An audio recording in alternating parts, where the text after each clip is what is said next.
Olá, meu nome é Vitor, faço parte do grupo Redes Neuróticas e agora vamos apresentar o nosso projeto final referente ao curso Mineração de Dados Complexos da Unicamp. O título do nosso projeto é Detecção de Câncer de Mamas. Durante essa apresentação, vamos passar pelos seguintes pontos: a apresentação do grupo, a definição do problema, a metodologia que utilizamos, a análise exploratória dos dados, os modelos baselines, as técnicas de aumentação, a evolução dos modelos baselines e, por fim, as conclusões que chegamos. O grupo Redes Neuróticas é formado por Gabriel Magalhães Ribeiro, José Ricardo Ziviani, Rodolfo Leite, Paulo Pereira e Vitor Cruz. O tema do nosso projeto final se baseia na questão da detecção do câncer de mama. O câncer de mama, segundo a Organização Mundial da Saúde, é o tipo mais comum no mundo de câncer, afetando principalmente mulheres, mas também pode ocorrer em homens. Quase metade dos casos de câncer que ocorrem se desenvolvem em mulheres que não têm nenhum fator de risco identificável e possuem idade superior a 40 anos.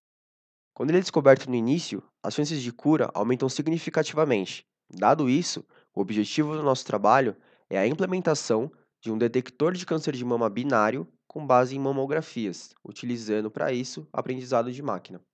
Quanto à metodologia do nosso trabalho, realizamos primeiramente a coleta dos dados.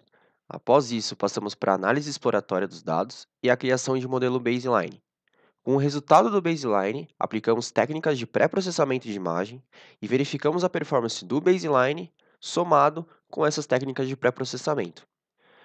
Ao final, tentamos outra estratégia. Ao invés de usarmos redes totalmente conectadas após redes pré-treinadas para identificação de imagens, utilizamos essas redes de identificação de imagem para extração de features, e a partir dessas features, utilizamos outros tipos de modelos para a predição.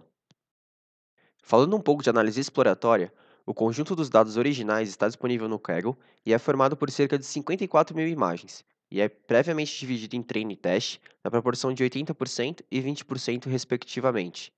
Para o nosso estudo, utilizamos um conjunto de imagens pré-processadas em formato PNG com dimensões de 512 por 256 pixels. Esse conjunto ele é organizado em cerca de 12 mil pastas, sendo uma pasta por paciente, e em média temos cerca de 4 imagens por paciente. As características das imagens, assim como também dos pacientes referentes, estão anotadas em dois arquivos .csv, um para o treino e outro para o teste, e nessas anotações temos nossa variável target, denominada cancer, podendo ser 0 para casos negativos e 1 para casos positivos. Outro fato importante é que já no conjunto de treinamento vemos que temos uma questão de desbalanceamento muito significativa nos nossos dados, uma vez que casos da classe negativa para câncer representam cerca de 98%, enquanto casos positivos de câncer representam apenas 2%. Analisando as anotações do conjunto de treinamento, vemos que, principalmente, temos dois hospitais onde foram feitas as imagens e há um balanceamento na quantidade em relação a essa origem. Temos o balanceamento também em relação à lateralidade da mama, ou seja, direita e esquerda. A maioria das imagens são consideradas de fácil interpretação. Pouquíssimas imagens possuem implante mamário. Dos casos positivos para câncer, cerca de 60% das imagens são invasivas, e há duas orientações predominantes nas imagens: crânio caudal e médio lateral oblíquo. Em relação à idade, vemos que tem uma tendência de aumento nos casos positivos para idades mais elevadas. Assim, a gente pode dizer que possivelmente a idade pode ser considerada um fator de risco. Falando do baseline, testamos duas redes pré-treinadas com método de transfer learning, a VGG16 e a ResNet50.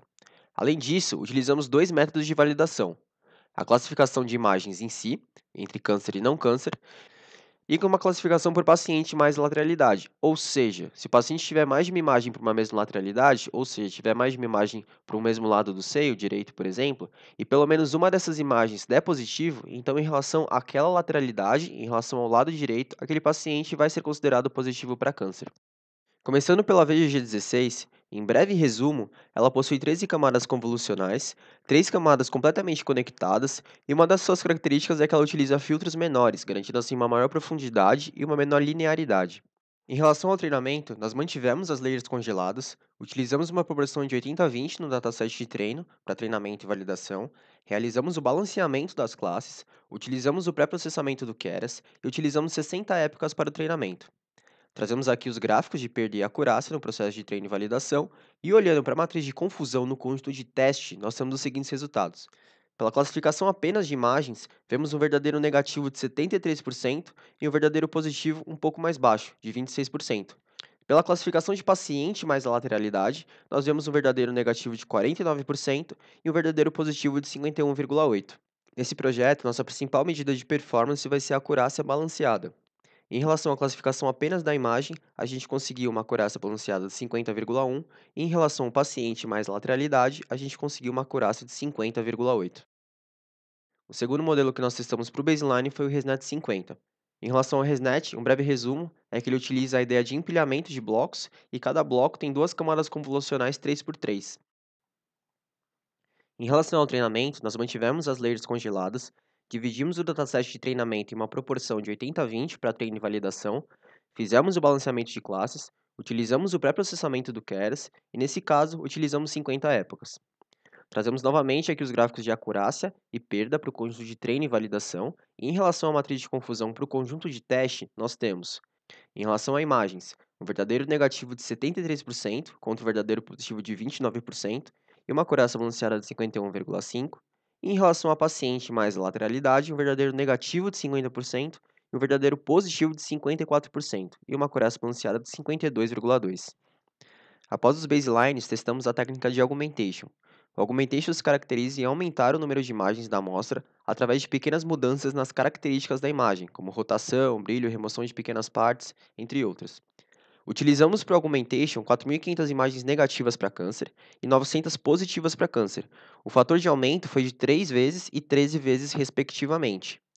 Usamos a ResNet 50 V2, variando alguns otimizadores e o Learning Rate. Realizamos também 500 épocas. O melhor resultado que obtivemos foi, considerando imagens, um verdadeiro positivo de 24% e um negativo de 77% e uma acurácia balanceada de 51,5%, e considerando paciente mais lateralidade, um verdadeiro positivo de 5%, negativo de 95% e uma acurácia balanceada de 50%. Buscamos explorar também a questão da explicabilidade dos modelos. Para isso, os baselines VGG16 e ResNet 50 foram submetidos ao método GradCam. Montamos alguns mapas de calor para observar quais regiões das imagens eram mais relevantes para os modelos.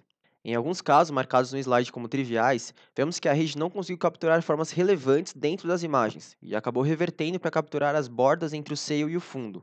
Como nossas camadas estavam congeladas e as ativações poderiam estar concentradas nessa questão da borda, entendemos que seria interessante outro método de classificação. Nessa nova metodologia, paramos de usar redes completamente conectadas juntamente com as redes pré-treinadas, e utilizamos as redes pré-treinadas para extrair um conjunto de features das imagens. Após isso, utilizamos técnicas de oversampling para balanceamento e passamos tais features para o modelo de classificação tradicional para realizarmos a predição. Aplicamos essa nova metodologia usando duas redes pré-treinadas, a ResNet 50 e a ConvexGX Large. Para a técnica de oversample, utilizamos o Smolt e o Adazin, e o modelo de classificação tradicional utilizado foi o Random Forest. Em relação à ResNet 50, a escolhemos devido ao seu número de parâmetros e profundidade. A ResNet possui cerca de 25 milhões de parâmetros. A profundidade da Random Forest foi de 15 níveis, com um ensemble de 100 árvores. Em relação ao conjunto de teste na predição das imagens, obtivemos um verdadeiro negativo de 90%, um verdadeiro positivo de 16% e uma acurácia balanceada de 53,8%. Em relação à ConvexNet X-Large, a escolhemos por ser uma rede relativamente nova e bem mais complexa, tendo cerca de 350 milhões de parâmetros. A profundidade da Random Forest foi de 9 níveis, com ensemble novamente default sem árvores.